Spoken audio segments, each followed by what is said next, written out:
എല്ലാവർക്കും സുഖമാണല്ലോ, എല്ലാവർക്കും സുഖം വിശ്വസിക്കുന്നു. ഇത് ഞാൻ വന്നിരിക്കുന്നത് നമുക്ക് മിൽക്ക് പൗഡർ വെച്ചിട്ട് ഈസി ആയിട്ടൊരു സ്വീറ്റ് ഉണ്ടാക്കാൻ കേട്ടോ. അപ്പൊ ദീപാവലി സീസൺ ഒക്കെ അല്ലേ, അപ്പൊ നമുക്കൊരു സ്വീറ്റ് ആയാലോ. അപ്പൊ നമുക്കത് എങ്ങനെ ഉണ്ടാക്കുന്നതെന്ന് നോക്കാം. അതിനു മുമ്പായിട്ട് എന്റെ കൂട്ടുകാർ ആദ്യമായിട്ടാണ് എന്റെ വീഡിയോ ചാനൽ കാണുന്നതെന്നുണ്ടെങ്കിൽ പ്ലീസ് എല്ലാവരും ചാനൽ സബ്സ്ക്രൈബ് ചെയ്യണം കേട്ടോ.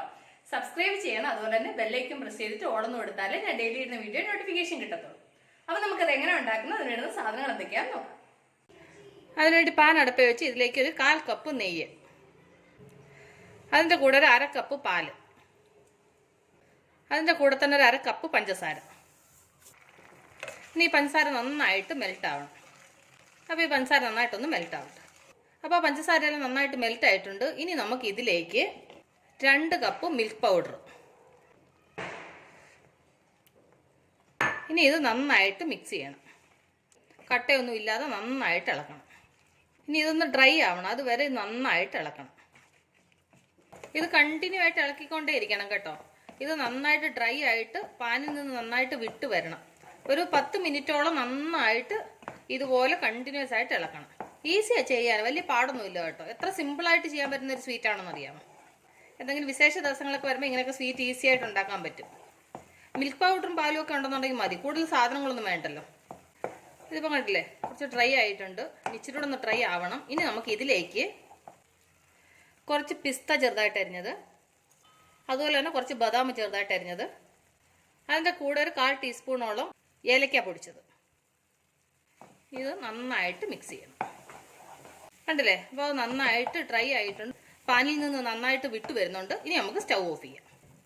ഇനി സ്റ്റൗ ഓഫ് ചെയ്തതിന് ശേഷം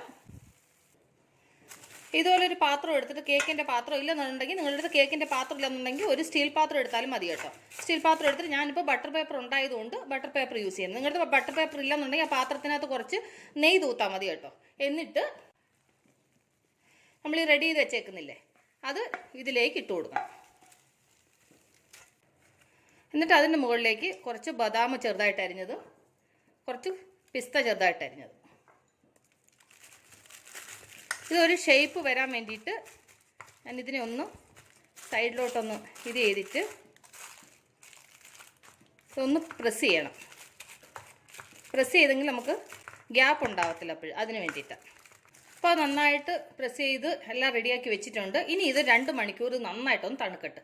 തണുത്ത് കഴിഞ്ഞ് വെച്ച് നമുക്കിത് കട്ട് ചെയ്യാം. ഇപ്പോൾ 2 മണിക്കൂറോളം കഴിഞ്ഞു. ഇപ്പോൾ നന്നായിട്ട് തണുത്തിട്ടുണ്ട്. ഇനി നമുക്കിത് വെളിയിലോട്ട് എടുത്ത് വെക്കാം. ഇനി നമുക്കിത് പീസായിട്ട് കട്ട് ചെയ്യാം. അതിനിച്ചിരി വലിയ പീസായിട്ടാണ് കട്ട് ചെയ്യുന്നത്. കണ്ടില്ലേ, അപ്പോൾ എത്ര സിമ്പിളായിട്ട് എത്ര ഈസി ആയിട്ട് നമ്മൾ മിൽക്ക് പൗഡർ വെച്ചിട്ട് ബർഫി ഉണ്ടാക്കിയെന്ന് കണ്ടില്ലേ. അപ്പോൾ എൻ്റെ കൂട്ടുകാർക്ക് ഞാൻ നിങ്ങളുമായിട്ട് ഷെയർ ചെയ്ത് ഈ റെസിപ്പി നിങ്ങൾക്ക് എല്ലാവർക്കും ഇഷ്ടപ്പെട്ടാണെന്ന് വിശ്വസിക്കുന്നു. നിങ്ങളെല്ലാവരും ട്രൈ ചെയ്യണം കേട്ടോ. നിങ്ങളെല്ലാവരും ട്രൈ ചെയ്യണം. ട്രൈ ചെയ്ത് നിങ്ങൾക്ക് ഇഷ്ടപ്പെട്ടാൽ നിങ്ങളുടെ ഫ്രണ്ട്സിന് ഷെയർ ചെയ്യുക, ലൈക്ക് ചെയ്യുക, വാല്യുബിൾ കമൻറ്റ്സ് ഇടുക. അപ്പോൾ നാളെ നമ്മൾ രുചികരമായ പുതിയ വീഡിയോയും പുതിയ റെസിപ്പിയുമായിട്ട് നാളെ നമ്മൾ വീണ്ടും കാണും വരെ ബൈ.